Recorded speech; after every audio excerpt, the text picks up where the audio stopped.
Àwọn ọlọ́pàá ìpínlẹ̀ Ọ̀yọ́ ti bẹ̀rẹ̀ ìwádìí òfintótó lórí ìgbésẹ̀ 2hrs Ultimatum tí olóyè májàsọ́lá Sunday Igboho owó babadami tó fáwọn Fúlàní lánàá òde yìí àti bí Sunday Igboho bó ti ṣe lọ dóòlà ẹ̀mí àwọn tí wọ́n jí gbé o. Ẹ̀yin èèyàn ẹ dákun ẹ dábọ̀ ẹ súnmọ́ bí o, ẹ rí i pé ọ̀rọ̀ yìí ó fẹ́ máa rí bákan lójú. Ṣé kíní yóò kí n ṣe plan work nítorí Ọlọ́run, torí ọ̀pọ̀lọpọ̀ àwọn èèyàn náà ti bẹ̀rẹ̀ sí ní jam talk ní comment section wípé ṣé ò kí n ṣe pé wọ́n set up kíní yìí. Ẹ wò ó, ẹ dákun ẹ dábọ̀ ẹ súnmọ́ bí o. Wọ́n láwọn ọlọ́pàá ìpínlẹ̀ Ọ̀yọ́ pé wọ́n ti bẹ̀rẹ̀ ìwádìí òfintótó lórí ọ̀rọ̀ yìí láti mọ bí ọ̀rọ̀ yìí ṣe jẹ́ gan ní pàtó, kí làwọn nǹkan tó ṣókùnkùn nínú ọ̀rọ̀ yìí, kí làwọn nǹkan tó sodo sínú ọ̀rọ̀ yìí. Mo ti gbọ́ ohun tẹ́ mọ̀ ọ́ jẹ́dé ẹ̀yin èèyàn mi. Àwọn ìròyìn yàjóyàjó, ìròyìn ajá àbálẹ̀ lórí ìkànnì Àdàbà tẹlifíṣàn bíi náà lẹ́tì láǹfààní láti máa gbọ́. Nǹkan ẹyọ kan tẹ́ ṣe fún mi ẹ̀yin èèyàn mi, ẹ bá mi like fídíò yìí, kẹ́ ẹ bá mi share káàkiri dáadáa. Ẹ share kó lọ fà, kó rìn dáadáa. Mo fẹ́ kó kan ọ̀pọ̀lọpọ̀ àwọn èèyàn lára. Tẹ́ ò bá gbàgbé, lánàá òde yìí ni fọ́nrán kan gbòde kan níbi tí a ti rí Sunday Igboho tó bẹ̀rẹ̀ sí ń lérí, tó ń yarí, tó ń bínú láàfin ọba ìlú Igboho, ọba Joel Ọláwúwo, the alápatà of Igboho land, alápatà of Igboho land. Láàfin bàbá yẹn ni a ti rí Sunday Igboho lánàá pẹ̀lú ọ̀pọ̀lọpọ̀ àwọn olórí àwọn Fúlàní, àwọn agbófinró, àwọn security officers, àwọn local vigilante, pẹ̀lú àwọn lọ́balọ́ba, àwọn ládéládé, àwọn lóyèlóyè tí ń bẹ ní ìlú Igboho.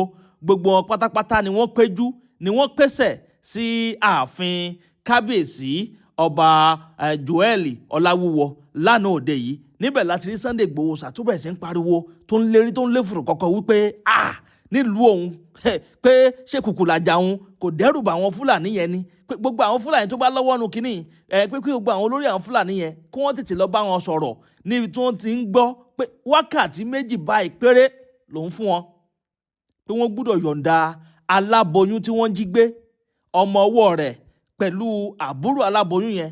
Àwọn 3 ni wọ́n sọ wípé wọ́n jí gbé, wípé ní kíákíá báyìí kó tètè lọ yọ̀ǹda wọn o.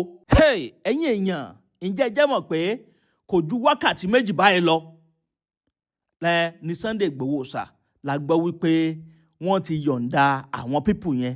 Àkọ́kọ́ rí fọ́nrán kan níbi tí Sunday Igboho tó ti wọnú igbó lọ, tó ti ń bá àwọn Fúlàní kan sọ̀rọ̀ pé bòròrò tí ìhun sọ pé òun ò gbọ́ Yorùbá. Ṣé ti rántí fọ́nrán yẹn? Kò wá pẹ́ sígbà yẹn rárá. Kódà mi rò pé ó ju bí wákàtí 2 sí 3 bí 4 náà lọ tó fi di pé ariwo gbòde kan wípé wọ́n ti dóòlà ẹ̀mí wọn o, wọ́n ti fi wọ́n lẹ̀ o, wọ́n ti yọ̀ǹda wọn o.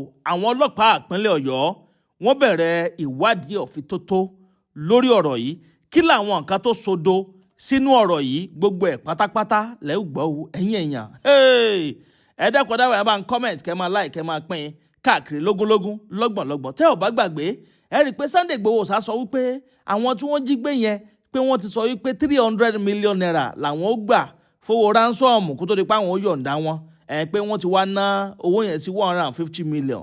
Wọ́n láwọn Fúlàní yẹn sọ wípé, ó wá sọ fáwọn Fúlàní yẹn wípé àti 300 million o, àti 150 million o, àwọn ò ní nǹkan kan táwọn fẹ́ sanú ẹ̀ o. Ohun tóun ṣàmọ̀ ni wípé kí wọ́n tètè lọ yọ̀ǹda àwọn pípù yẹn. Ẹ̀yin èèyàn, bó lẹ ṣe lọ́rọ̀ yìí sí? Ṣé kinní yẹn náà ṣó dán mọ́ra lójú ti yín gan bẹ́ẹ̀ ṣe ń wò ó? Ṣé kinní ọ̀hún ò dàbí plan work? Torí ọ̀pọ̀lọpọ̀ àwọn èèyàn ti ń sọ fún Sunday Igboho wípé tó bá nírú agbára báyìí, why not kúkú lọ bá wa kán lùgbóko kán lùgbẹ́ gbogbo àwọn ọmọ tí wọ́n jí gbé lórí ilẹ̀ local government yẹn lẹ́gbẹ̀ẹ́ Ògbómọ̀ṣọ́ àtàwọn olùkọ́ wọn, lọ dóòlà ẹ̀mí tí wọ́n náà lọ rescue wọn.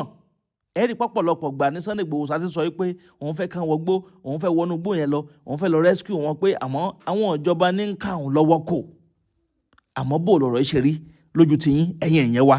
Ṣé Sunday Igboho ní tilẹ̀ tọ́lọ́hún ṣó yọ̀ǹda, ṣóun ló lọ dóòlà ẹ̀mí àwọn tí wọ́n jí gbé yẹn lóòótọ́?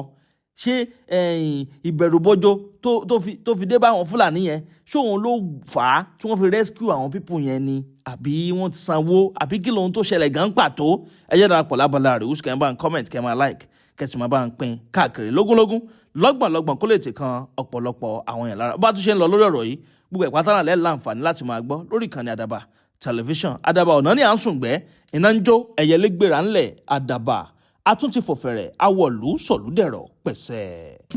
ojú ọmọ àgò bàìbà kì í ṣe ohun tó dáa ojú ọjàgbé máa gún ni ojú ọmọ àrò ni lábàdì ǹjẹ́ o mọ̀ pé tójú kan bá ń dùn ni ó lè rojú kejì kákàwé díẹ̀ ojú ọmọ àdàmì ẹni tó ń sunkún kájí láàárọ̀ kùtùkùtù kí ìgbé ojú ti kún ojú ẹni ojú ọmọ àṣèdèdè pọ́n ẹni fojú gbiná kọ́mọdé ti máa ti kékeré lọ́gbà ìṣàrúgbó ó yá súnmọ́ bí o ọ̀nà àbáyọ ti dé tàbá sọ̀rọ̀ nípa jàgùlà bí òògùn tá a fẹ́ wí àtẹ̀gbò ṣe òògùn tá a ṣe láti lé àìsàn ojú jìnnà sí ni òògùn wo ni mo pè rí Novit Smart Vision Support Novit Smart Vision Support jẹ́ gbáǹkọ́ bí òògùn tí a fi ewé àtẹ̀gbò ṣe láti kọjú ìjà sí cataract glaucoma blurry vision teary eyes àti gbogbo àìsàn ojú pátápátá ó yá pé nọ́mbà yìí láti order fún Novit Smart Vision Support 08133305509 lẹ́ẹ̀kan sí 08133305509 Novit Smart Vision Support ìbẹ̀rù fún gbogbo àìsàn ojú.